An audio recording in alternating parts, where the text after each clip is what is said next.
En geno maranirio makare nyakorom gajuangen sapar marodio chieng chenro en ka gikacha machiegni nyinga Lydia Okeyo.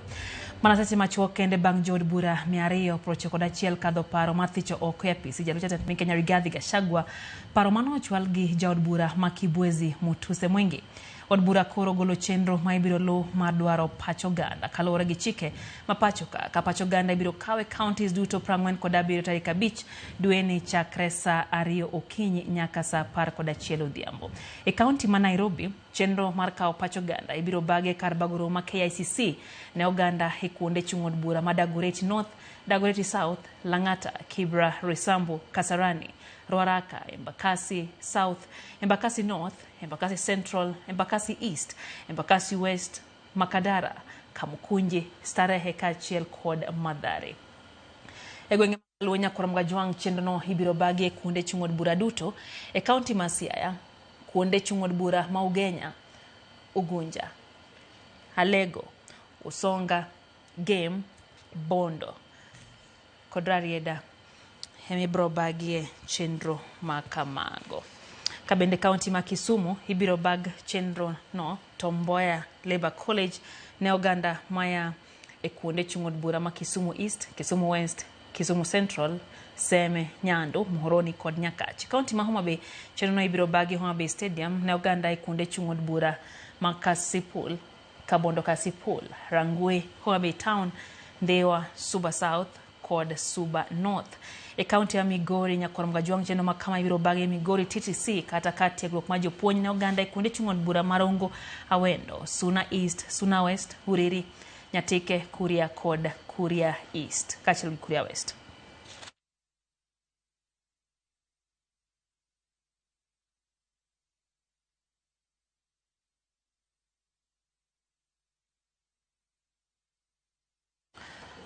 Mano en kanyo tarik 5 dweno mar 10 emidhi kawe pacho ganda nyakorom gajuang. Poro ni ndikre kama ne ndikorie nyalo chopo kanyo mondo mikaw pachi kotenre kod thicho oko jalup jatend piny Kenya Rigathi Gachagua apisi. Wadhi mbele. Sirikal ochako chenro mar chiwo laboratories ma kojolo mar konyo jopuonjre mag junior secondary mantiere skunde secondary mag piny owacho ma onge kod kaka ginyalo timo kit somo mar science.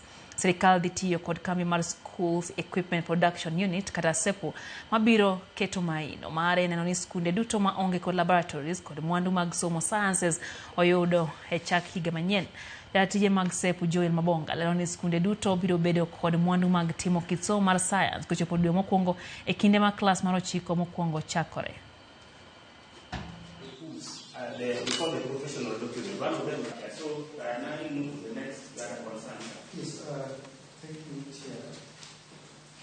We are gathered here with stakeholders from various sectors within the education field to be able to put together a science kit and manual that is going to be used in our schools.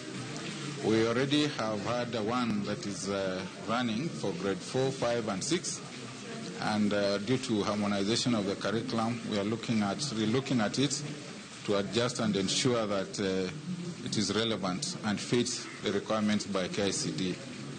We have these minds coming together to ensure that when schools open in January, we have a kit that is suitable for junior school. So we are augmenting the government efforts to ensure that the gap that exists in relation to equipment that can assist the teaching of sciences.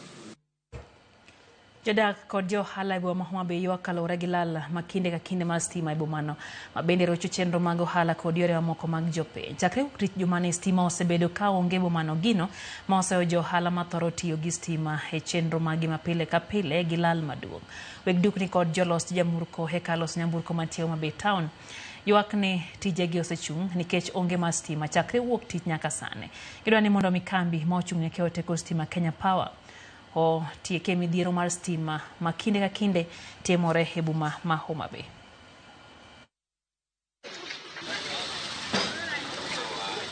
Otieno ngima odiochieng' part of it yesterday up to today wasebedo gi lal mang'eny kabisa. Ei Jua Kali kae wantiere go ala mopogore opogore. Nitiere nyaka joma wango chips e iye ka, nitiere joma nigi cyber places, joma timo welding. So nyaka sani ka seche 24 oganda mang'eny nyalo bedo ka onge stima, en gima rach kabisa. Kendo wakwayo idara mochung' ne stima ni ka ginyalo to gitim gimoro amora manyalore mondo mi stima matimore lal kae seche duto mabei kae. Ka lokruok moro nyalo bedo to gitim mano. Gima dhiero wang'eyo ni to sitima ni no wach no miwa telo no odok irwa. Koro ote ni watero ne Wandai kaka minister wa mano miwa mar sitima. Ni to kano miwa go ni odwa konyowa. To ma okonyowa koso inyowa. Sitima inyowa nikech garaj ka thoth ne oting'o mon machuogi no tho makonyore mana ka sitima ni. Nitie kore ka ginyalo yudo konyruok kaluwore go ala magitimo. Koro wakwayo kwa bolore mang'eny ni jatelo manyalo chung' mondo konywa obi mondo konywa mondo wayud konyruok. Laini mar garaj ro ni en stima onge kila siku, koro ji hangaika koni gi koni tene kumoting'o kastembe mag geche mabiro tiwang'o mondo wakony kastembe wago bere yeme ka samo biro todo kama chonge kato dhi adhiya. Jodak ma Kapuoyo mayudre West Sembo Ward kar chung' od bura mar Arieda koro yuago nok mar stima e gweng'no. Jodak go no bago ng'anye chiro ma Kapuoyo ka koro giyuak ni gisebede mudho kuom thuolo moingo dweche 4 nyaka ne polo go kendo keth dag stima mantiere e alwora. Giwacho ni gisetemo oro yuak gi ne sirikal kendo lima pisi mar Kenya Power Mabondo kata kamano pok owinji yuak gi kendo yuak gi pok onyo olemo kendo mano thiro chenro margi mag ohala. Gidhi nyime maka giwacho ni kambi ma Kenya Power kod jatend migawo mar teko stima kod modhi Opiyo Wandayi mondo mi okony gi mapiyo mondo mi gidhi nyime gi ohala margi.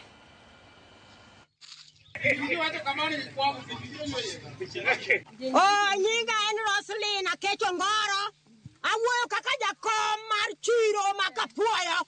Wasebedo kod chandruok malich nikech mudho pek mok wanyal.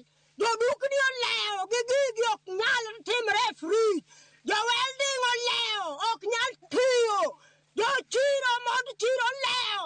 Ae chiro chon sa 12 nikech mudho. Jo kuoe bende thot. Dweche 4 ka stima onge. Nikech transformer nigini mondo gidhigo. Nikech koro onge kama timre. Wan gik moko kethre free. Osiptal manyo wan go ka gik moko kethre iye te. Wakwayo MP marwa. Wakwayo MCA. Bukonywa.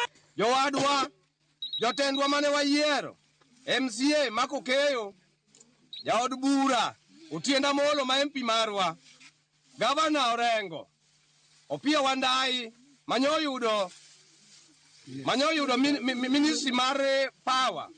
Bukonywa, waywa kaka wati Kapuoyo onge, dhano chandore, jok nyal uso nyaka seche monego beni chiro rume. Arego gi sitima. Pongo chungi moke mon panda moka ywe.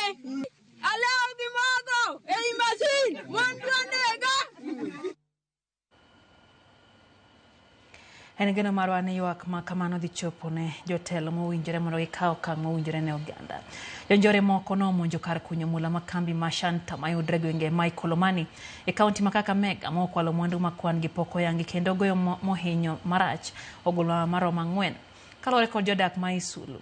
Giwacho ni jonjore makwan gi oingo 100 mano manore kod gilweny no monjo gweng'no gotieno kama ne giketho sing'enge machielo kar mulano kendo wang'o tinga molokore mirne mabiro bang' jasiasa josiasa kaachiel kod jotelo mawuok e gweng'no kelo tungni gi johand mula e sama obila ma Kakamega ochako chenro mar timo pedha ne jonjorego. Jodak go koro kwa sirikal mondo mi orangie maber arita margi.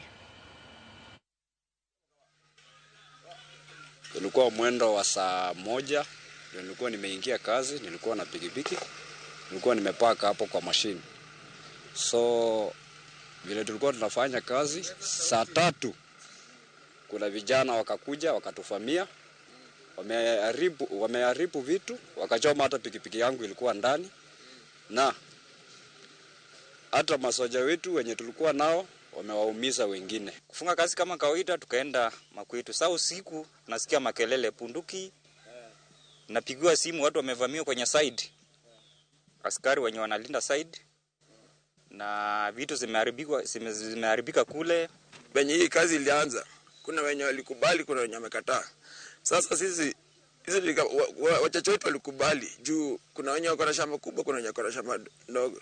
Hasa wenye wako na shamba kubwa ndio walikubali. Sisi tukasema wafanya kazi. So wenye walikuwa kiendelea kufanya kazi, kuna wenye walikataa. Hasa wenye walikataa ndio walikuja kuharibu vitu kwa site. Na hao wenye walikataa, wenye walikuja hata villagers wote sisi tulilala nje. Apisas mago bila county makisio chakoti mapedha matut jonjore mawachore ni no turodhudi kendo kwalo mwando egwenge makono tieno mane pinyo rugodo kawuono. Jodak madaraja mbili mane ntiere kod ichwang wachoni monj makamano sebed kae timo kinde ka kinde egwengego makono jogo mano tur ohenigi osego report tesendo bila ma nyanchwa kak nonro koro dhi nyime.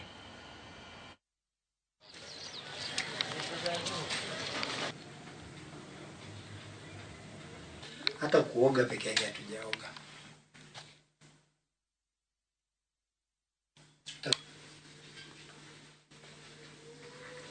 Usiku mwendo wa saa 9 tulivamiwa na wezi ambao walikata kufuli kwenye mlango, wakaingia, wakaanza kuiba, wakatoa TV, wakatoa vitu zingine kama pasi, wakachukua radio. Walipokuwa wanaendelea kuiba, kuna msichana tunayekaa naye, msichana wangu akawasikia, akaanza kupiga nduru, tukatoka, wakasukuma milango, wakatoka mbio, lakini wakafaulu kuenda na vitu zingine, wakatokomea kwa giza usiku wa saa 9 na dakika 10-15 hapo hivyo. Then after walitoroka walikuwa na teza. So after a while wakarudi hivi ndani, mimi nikatoroka nikajificha. So walikuwa wanataka kuniham na hiyo teza, na walikuwa pia na mawe. Wizi imejaa sana. Sio hapa peke yake, kila pahali. Sasa tunaomba serikali itusaidie. Hata pia sisi tulishtuka sana kwa sababu hii wizi imekuwa hapa imejaa sana. Mambo yamekuwa yakitendeka hapa. Lakini tunaomba tu serikali tusaidie. Hata huyu mwenye ambaye amepatikana na huu msiba, tunaomba kama wanaweza msaidia wampe msaada kwa sababu pia yeye hajiwezi, anatafuta.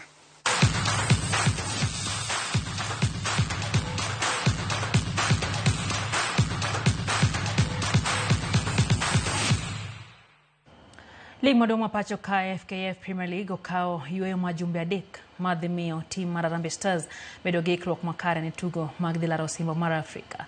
Harambee Stars ntiere kod tuke ariyo madonge dwene mar 10 ka gidhi gocho i Cameroon e boma Douala tarik 11 dwene. Gibiro nuore gi Cameroon ndalo 5 bang'e e alap ma Mandela Stadium e boma Kampala e piny Uganda. Tok mano Kenya biro romo kata gocho gi Zimbabwe gi Namibia e boma Kampala. Kenya koro biro bago tuke mag CHAN ka gikonyore gi Uganda kaachiel gi Tanzania.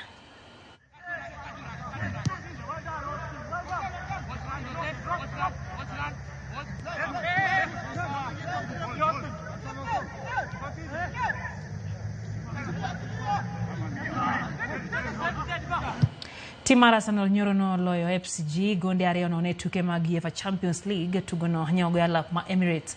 Gonde mag